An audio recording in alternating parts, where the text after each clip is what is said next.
Lifeline is more than a name. It's who we are. We are a loving community, a blessing to our neighbors, a light in the darkness, hope to the broken, and healing to the hurting. It's not just what we do, it is who we are. We will be a lifeline. Amen. Hey, all right, I'm ready to go. How about you guys?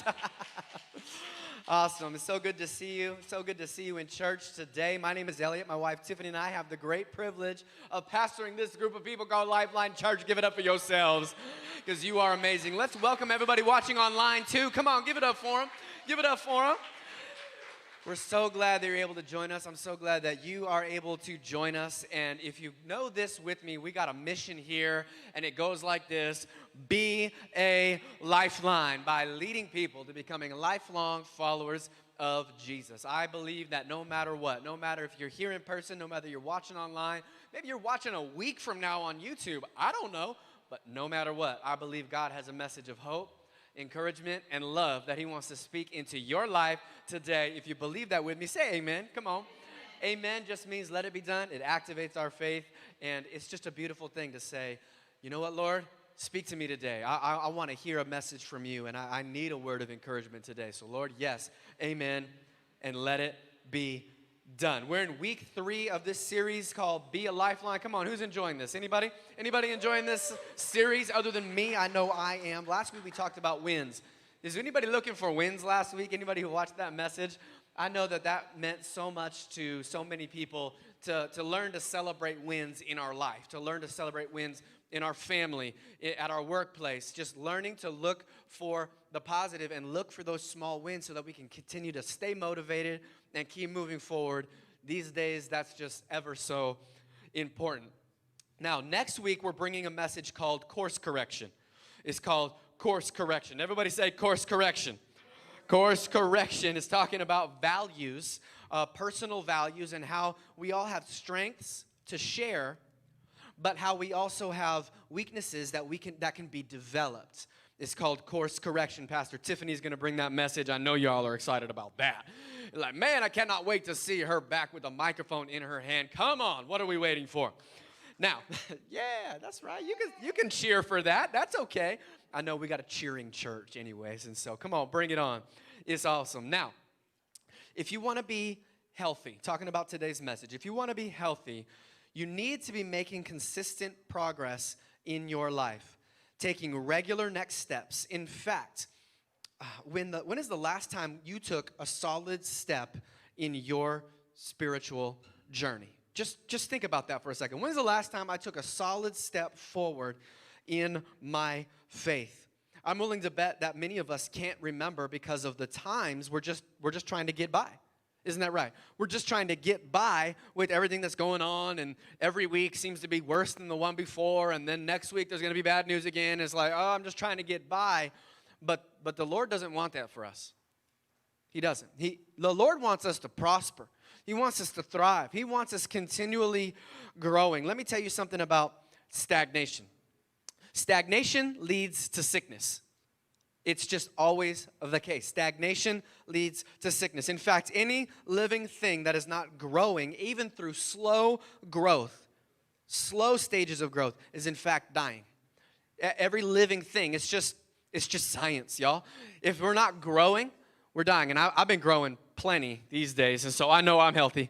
What you laughing about, man? I'm just growing, you know. I'm growing the best I can. I'm not growing this way. I'm just growing this way, especially this last week. But let me just tell you this, next steps are life. Taking steps forward, making progress in our spiritual life. This is life-giving to you, and it's life-giving to me. That's why next steps are so important. But what is yours? That's the question. What is your next step? How do you know what it is? Well, here at Lifeline, we consider it our job to help people make as many next steps and take all those next steps that they can possibly make on the journey of faith, no matter where you are on that journey. In fact, we could say it this way: your next step is based on your current location. I'll say it one more time. Your next step is based on your current location. That's in your notes. You can write that down. And let me just explain that to you.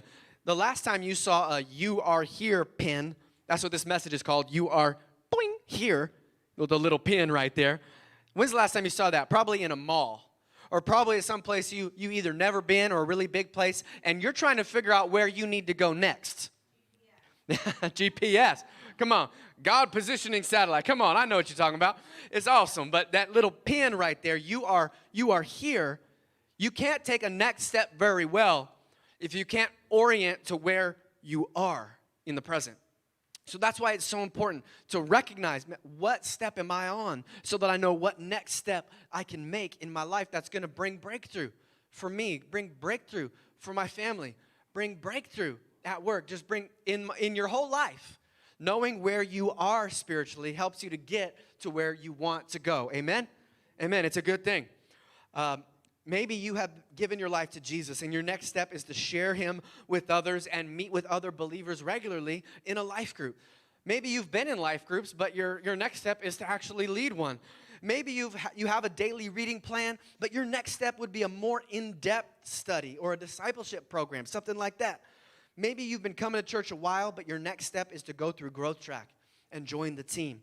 Well, it just so happens that there's a verse that we like to use for our spiritual growth journey. Actually, it's so funny that it's this common verse that many people have heard of before, but I just began to see it in a new light. And I began to see this verse with 4 steps in it, 4 stages of spiritual growth in it. It's actually Proverbs 3, verses 5 and 6 goes like this. It says, "Trust in the Lord with all of your heart. Do not depend on your own understanding. Seek his will in all you do, and he will show you which path to take." I believe this verse right here has 4 steps that are cyclical in nature even, that we can keep on moving on next steps and get to higher heights and new levels in our spiritual journey, which I know you're here on a Sunday, you're watching on a Sunday, that's probably something you're eager to do, is to make progress in life. This verse holds some keys for us to take those steps. And the number 1 is this: know God. Go ahead and write that in your notes. To know God. That is the very first step that anyone could possibly take. And like I said, these steps can be built on, and we can come back around to these, and I can get to know God more, but know God. Watch this. Trust in the Lord with all your heart. It's that very first one. Know him. Know him. Because the more you know someone, the more you can trust them. Isn't that true? The more you know someone, the more you trust them. Whether it's for good stuff or bad stuff, it's like, I know I can count on you one way or the other because I know you very well. And our relationship with the Lord is really no different. And listen to this. The relationship with God is actually quite simple. Watch this, Romans 15:13. I pray that God, the source of hope, will fill you completely with joy and peace because you trust in him. Your relationship with God is going to grow in trust and peace because why? Because you trust him. And I'm saying that means to know him better. Then you will overflow with confident hope through the power of the Holy Spirit. If you are low on joy and peace right now, trust him. Trust leads to joy and peace. I just gave somebody something they needed right now because you're a little low on joy and peace. And I just told you, man, get to know God. Spend time with him. And if you can learn to trust God in every circumstance, you're going to grow in joy and peace. And beginning this relationship is relatively straightforward as well. There is no initiation fee. There are no dues. You don't have to whip yourself for being bad. You don't need to pay any money to this church or any other. Starting a relationship with Jesus is just believing and declaring. Because Romans 10:9 says this: if you openly declare that Jesus is Lord and believe in your heart that God raised him from the dead, you will be saved. Whew, that is good news all the way. It's a good one. It's a good one. That means that just the way that we see starting a relationship with almost anyone or with an organization here on earth, you have to, pay something, or you have to go out on a limb here, you have to do all these things. No, Jesus is saying, no, you just come to me. Just declare with your mouth, believe in your heart. Trust me, I'm going to be there. I heard a quote from Charles Spurgeon recently. Well, I didn't hear it from him. I read it from him because he did. But that's okay. He left some good writings with us. And it says, no one No one in hell is going to have the opportunity to say, I ran to Jesus, but he left me. He left me behind. That will never be a true statement, because anyone who comes to him is saved. Anyone who, from the integrity of their heart, just says, Lord, I'm chasing after you. I'm seeking after you. Even if you get it wrong, even if you try your best, it's not working out. But if you pursue him, he will be found by you. And that is great news. I just love that right there. Knowing God is step one for all of us. Knowing God is step one for all of us. It's first, foremost, and absolutely foundational. Nothing that we talk about today is really going to work out very well if we skip this step. We can't skip this one, but how do we do it? How do we know God, or how do we know him better? Let me put it to you this way. Let's just imagine for a second that you and I, you, and I, we all have a running appointment. It's like this coffee date that we're always going to meet on Tuesdays at 3 o'clock. You're like, that schedule doesn't work for me. This is pretend, everybody. It's pretend. I'm not asking you to meet me for coffee.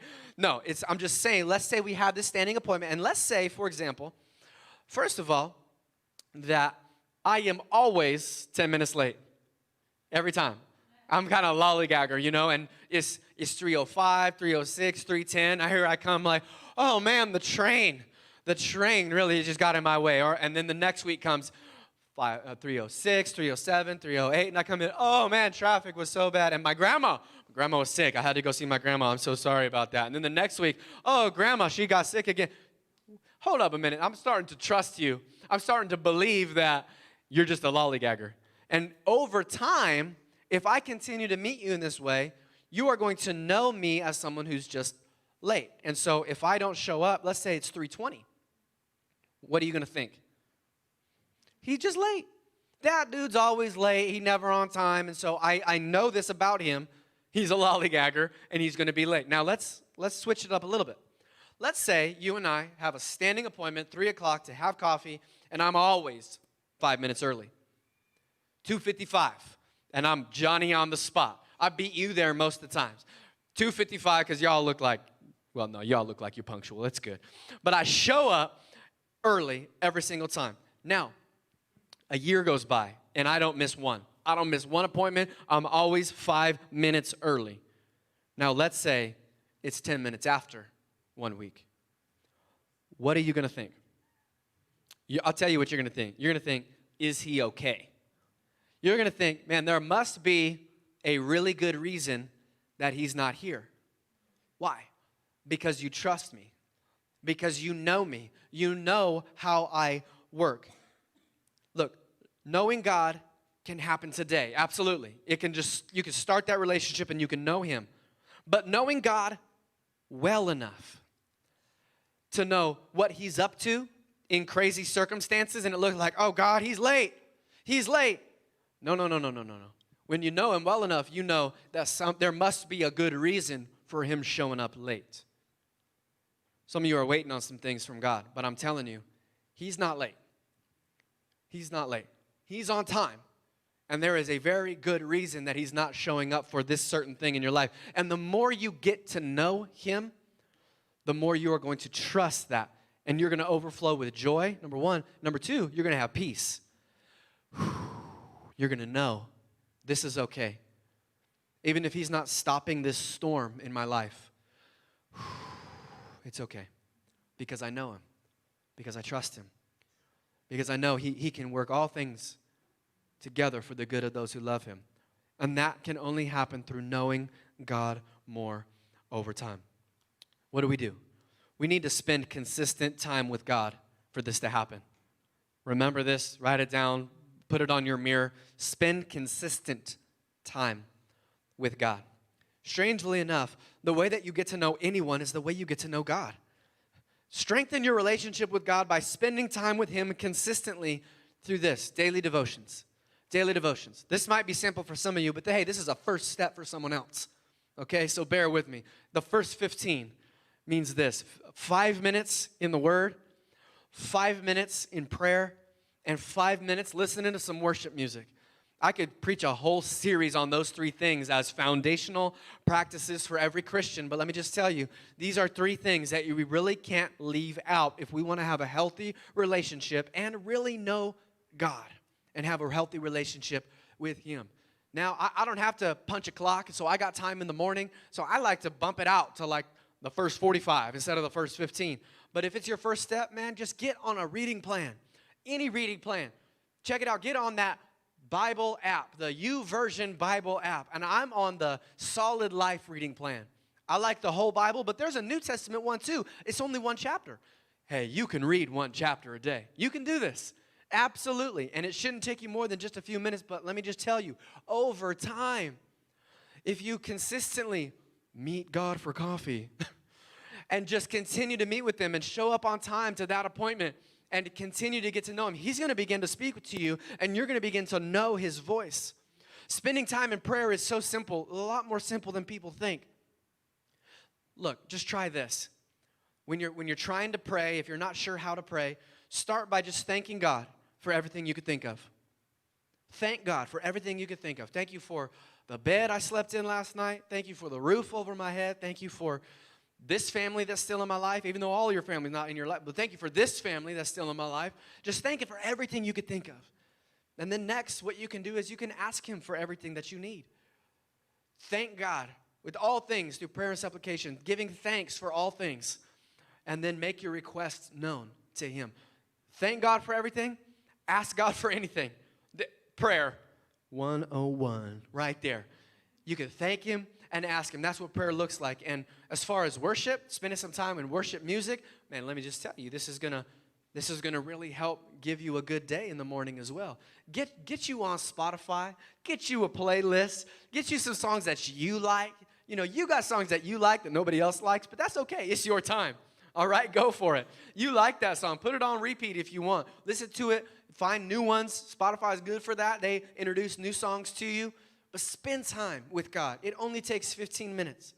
And if you only got 5, just do that. Knowing God, that next step of knowing God means spending consistent time with Him. The next step I want to talk to you about is finding community. You can write that in your notes to help you remember this next step. For some of you, you already know God. I have a relationship with Him. I pray, I read my Bible. Well, the next step for you is to find community. Find community. Remember that proverb said, do not lean on your own understanding.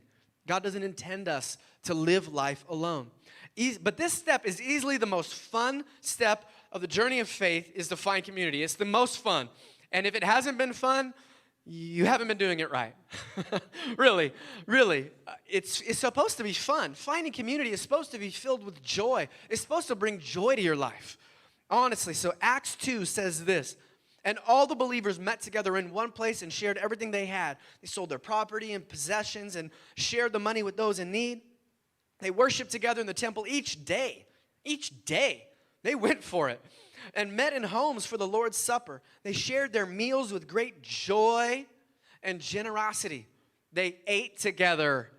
Now, that's something all of us can enjoy. Amen? That's something we can all go for. I love it. All the while praising God and enjoying the goodwill of all the people.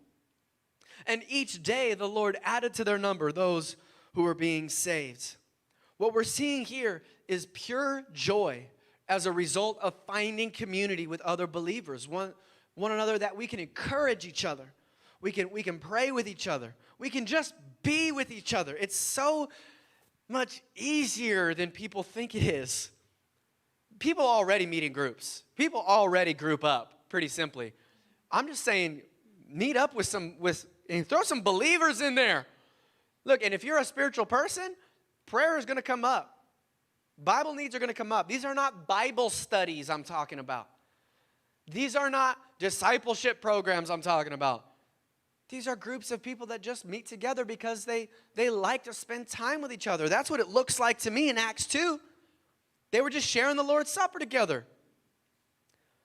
They were just together. They were better together. They believed that, and they were flourishing in that.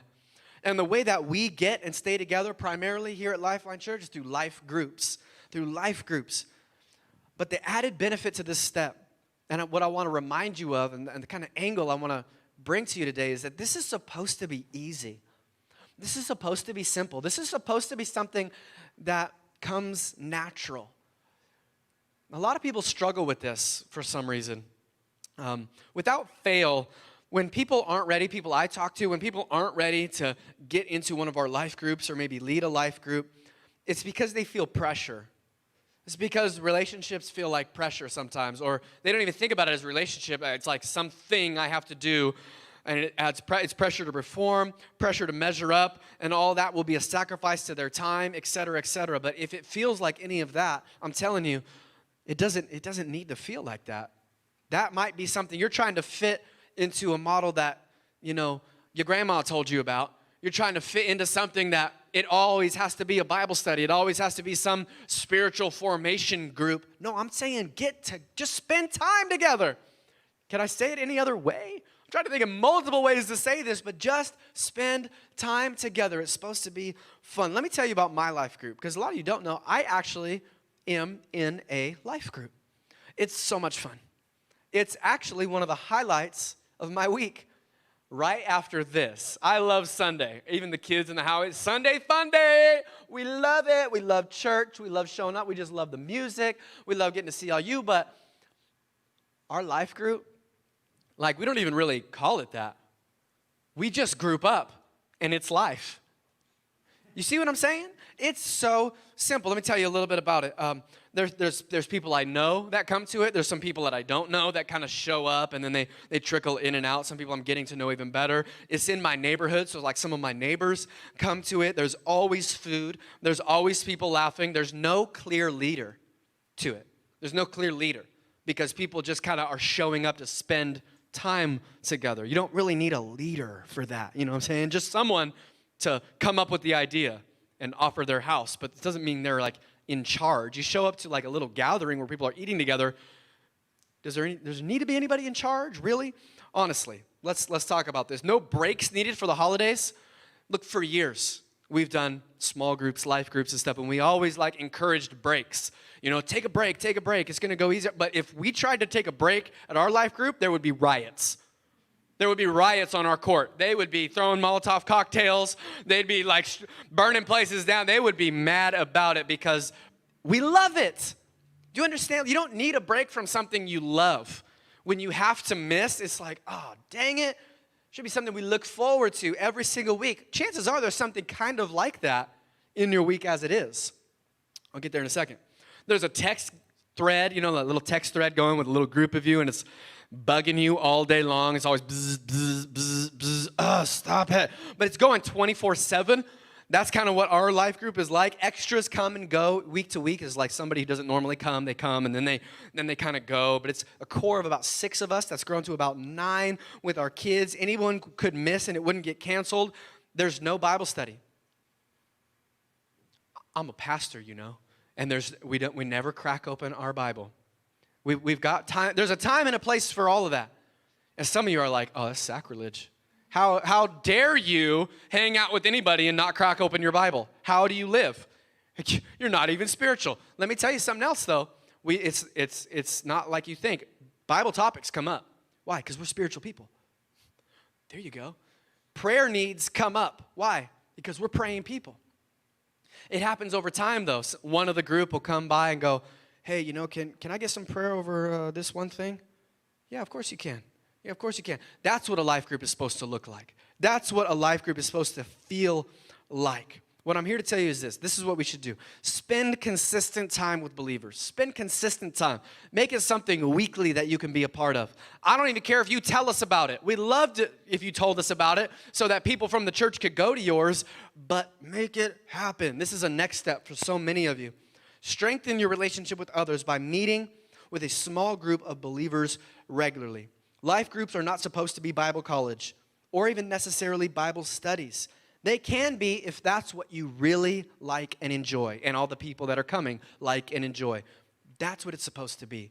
It's supposed to be for you, for your group, the group of people that you live by, the small group of people that are in your circle that are from here. Just make it whatever it is that you like. Basketball, working out, watching TV. I don't know what you love to do, but do it with people. Am I changing the idea of what a life group means? And once you're ready to go deep, we have you covered there too, because another next step is getting equipped. Get equipped. This is the next step. And so some of you are like, oh my gosh, this pastor doesn't even want me to read my Bible anymore. Just wants me to eat food with people. No. We have a next step for you there. We have a next step for you there. It's get equipped. Remember the proverb says, seek his will in all you do. In all you do. Pretty grandeur to seek his will in all you do, but it's the step that some of you are on. You have got the relationship with God, and you've got the relationship with people. Now it's time to suit up at a stronger level. It's time to suit up at a stronger level. Listen to Matthew 6. Seek the kingdom of God above all else and live righteously, and he will give you everything that you need. Listen, there's a kind of satisfaction and confidence that only comes through going deeper. It only comes from going deeper. And some of you know just what I'm talking about. When you learn something about the Bible that is so empowering, that fills you so much with faith. The Word is supposed to make us faithful people. When we study it and when we get to know it even better, it's supposed to give us faith to walk around with in our life. There's a kind of confidence that comes only from knowing the Word and going deeper. And here at Lifeline, we've got a lot of ways for you to go deeper and take your next step by getting equipped. We have discipleship groups. We have freedom groups where you can find freedom in different areas. We have financial peace, so we've got like financial equipping groups. We've got maximize manhood, which is kind of, is for the guys. I mean, I don't know, not a lot of ladies signing up for that one. But these are what most people confuse life groups for. So most people think, oh, well, if I do a life group, it's going to be like that. Or if I go to one of these groups, it's just going to be hanging out. No. There's two different categories for these gatherings right here. But just like with life groups, the main point is community, right? It's friendships. It's relationships, people that you trust and who trust you. That's the main point. But you might also get more spiritually equipped there, right? Absolutely. As a bonus. Our equip classes, the main point is becoming spiritually equipped. But you might also make some friends there too. It never fails. You actually always do. So our ground level equip class is called Operation Solid Lives. It's OSL for short. I love it so much. I've been going through it for years. I do it on repeat. I just love it. It taught me how to study my Bible on my own. It taught me how to pray in a different faith-filled way. It's just such a great class. You will absolutely love it if it's something that you're interested in. And that's like kind of one of our baseline. But it's like boot camp. Okay, I've had people sign up for it. It's like, yeah, I just want to get to know some people from the church. So they sign up for OSL. And I'm like, hang on a second. We've got a nice potluck group that you could go to for that. But some people sign up for a boot camp hoping to make friends. Now, anybody been through the Army or have family that's been through the Army? You go through boot camp, you'll probably make some friends. But if you sign up for the Army and go through boot camp to make friends, then you're not stable. You're messed up, man. You don't go through boot camp to make friends. You go through boot camp to become spiritually equipped and battle ready. That's what you go for. Now, you come out of the other side of boot camp with some friends. Definitely. Absolutely. But you go there with the mindset, man, I'm preparing myself for war. I'm preparing myself to go to the next level. I'm preparing myself to defend my country. Now, translate that back to the spiritual world. You went through boot camp to be all of these things. Now, let's bring this back to our spiritual life in 2 Corinthians 10. We are human, but we don't wage war like humans do. We use God's mighty weapons, not worldly weapons, to knock down the strongholds of human reasoning. This is a great passage for the season of life that we are all in. We knock down the strongholds of human reasoning to destroy false arguments. We destroy every proud obstacle that keeps people from knowing God. Because that's the first next step anyone can take, is to know God. Anything that prevents people from knowing God, we want to be equipped to deal with that. Because there's a lot of roadblocks to people knowing God in our world today. And we want to be equipped. Even these equip classes, they're not just for us, they're for others. It's so that we can help others on a greater level. so we can tear down those proud arguments and those proud obstacles that keep people from knowing God. We capture those rebellious thoughts and teach them to obey Christ. Here at Lifeline, we want to equip you to be battle ready. It's very important to us. We teach you to do this in two ways, both on your own and with a trainer. The trainer is obviously the equip class I was speaking of. But every single one of these equip classes you can go through doesn't mean anything unless you take it home and put it to practice in your own life. So this is what we should do. Spend consistent time in study. Spend consistent time in study. And for some of you, this is like, well, not my next step.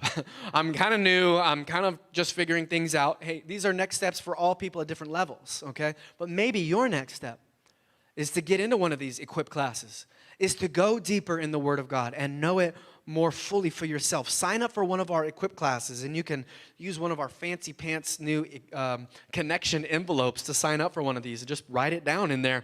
We've got Operation Solid Lives, Financial Peace, Maximize Manhood, and put these practices and principles in your life so that you can use them in your ongoing life. That's what they're good for. But we don't just get smart for our own benefit. Now, that would be such a waste of time and so self-centered. And we're not self-centered here at Lifeline. We consistently push back on our natural tendency to be that way. No, we know that living for God is living for others as well. The next step would be a lifeline. Be a lifeline. Remember the proverb said this, He will show you which path to take. Being a lifeline and making a difference means we need to learn to work together. Being a lifeline means learning to work together. We all need to work, and we all need to do it together because we're better together. And alone, I can do very little.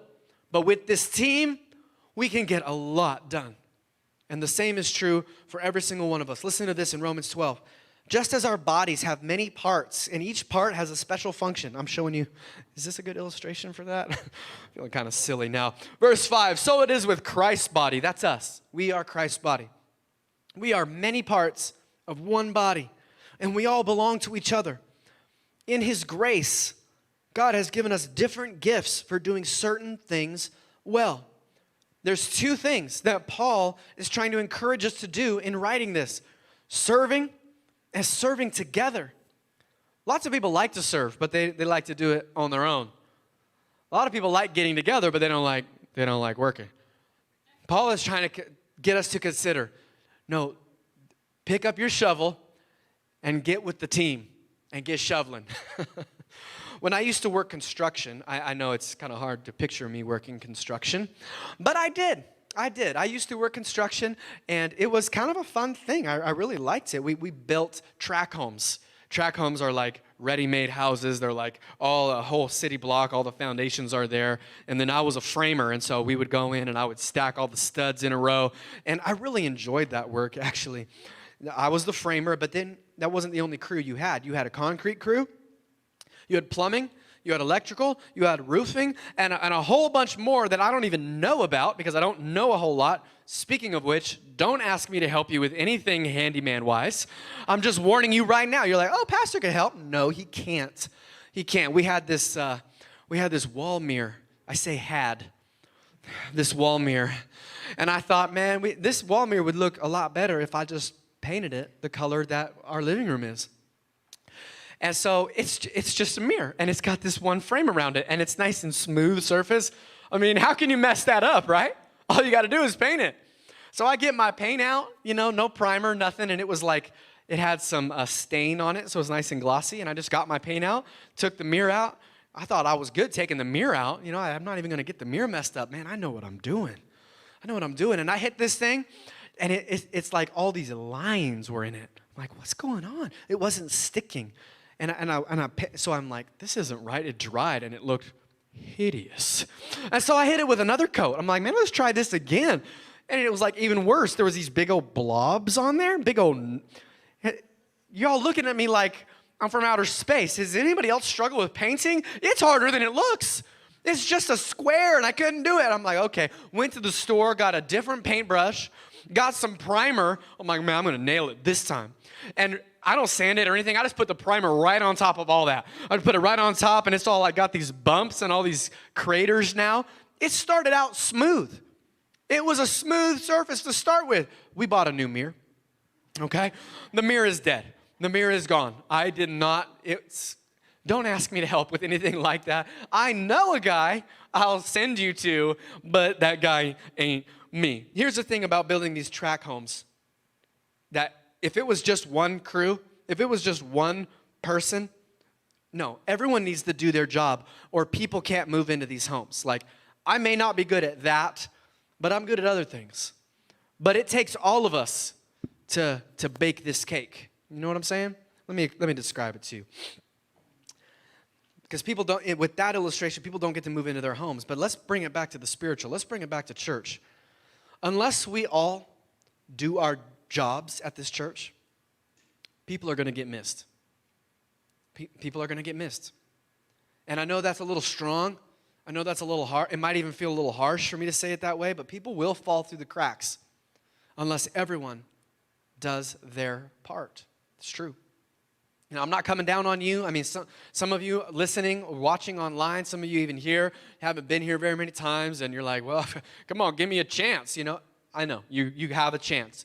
But there are some of us that are just like putting it off. Oh, growth track, yeah, I know. Maybe next year, maybe January 2021. It'll be better then, and we just keep putting it off. But people came and visited while we've been putting it off that didn't get the care and attention that they needed that day.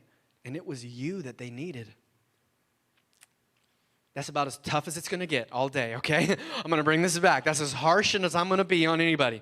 But listen, if you're on this step, don't delay. Spend consistent time serving in your church. Spend consistent time serving in your church. Strengthen your relationship with the mission of God, by going through Growth Track and serving God and others with your gifting. Just last week, we were in our rally and we were talking about some wins. You know, last week I told you how we like to celebrate wins at the church. And there was a win that came in last week. Someone who was watching online actually wanted to take a next step, a very significant next step of getting baptized on the 29th. Come on, baptism's coming up on the 29th, and it's going to be epic. We love it so much. But let me just tell you, like, the production team and the people working on those computers back there are some of the most selfless.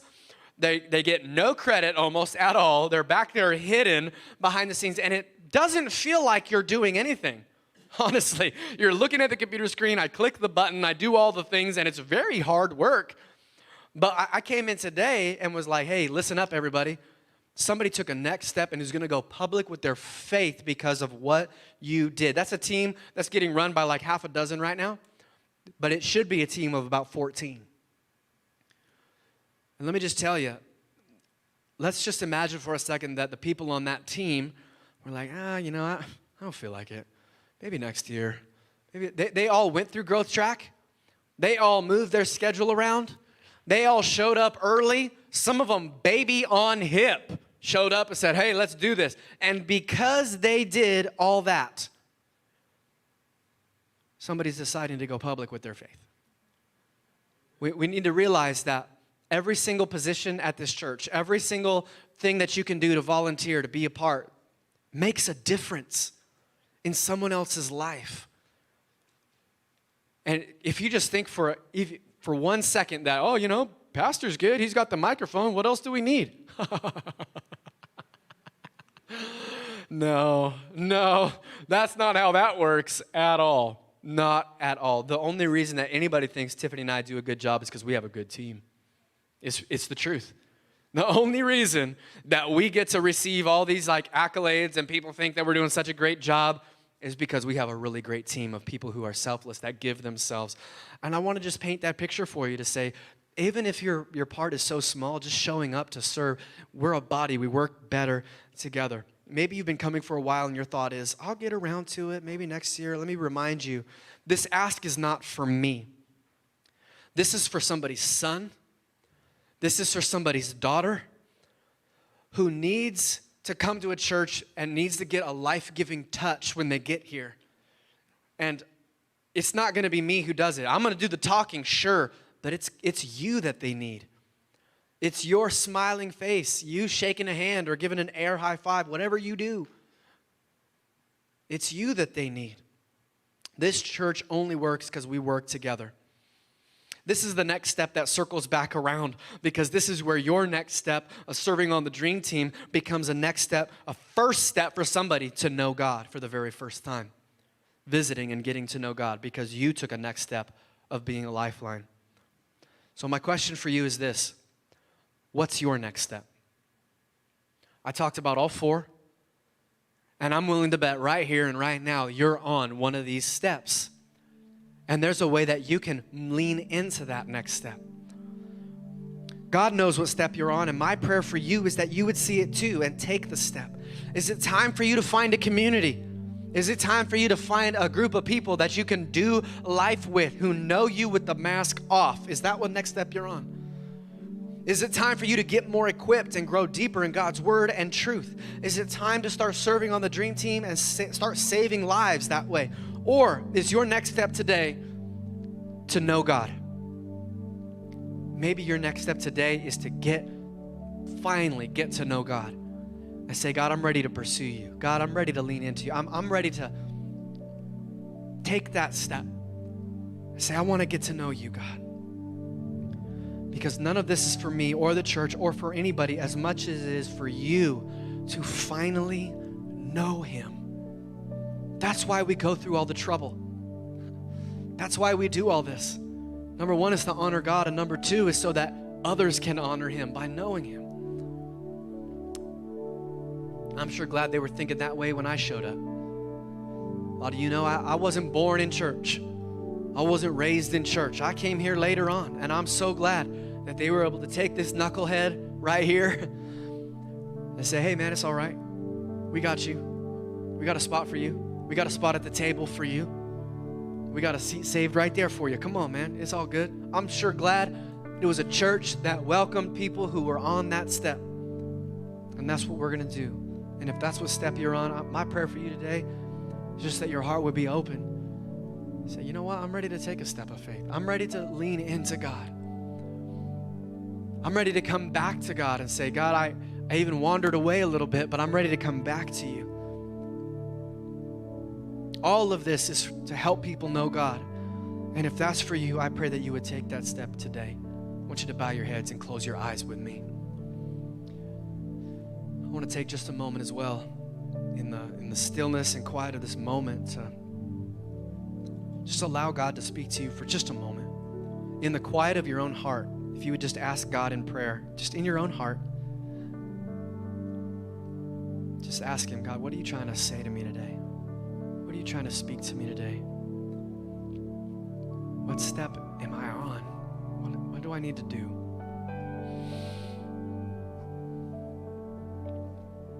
Father, I just lift up every single person here.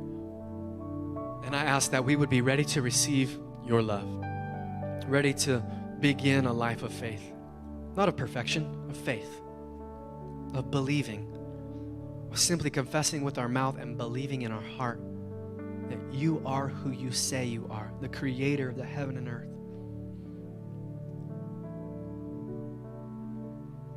Now, if I've described you today and you're ready to give your life to him, say, God, in this crazy, messed up world, I need to be sure where my destiny is.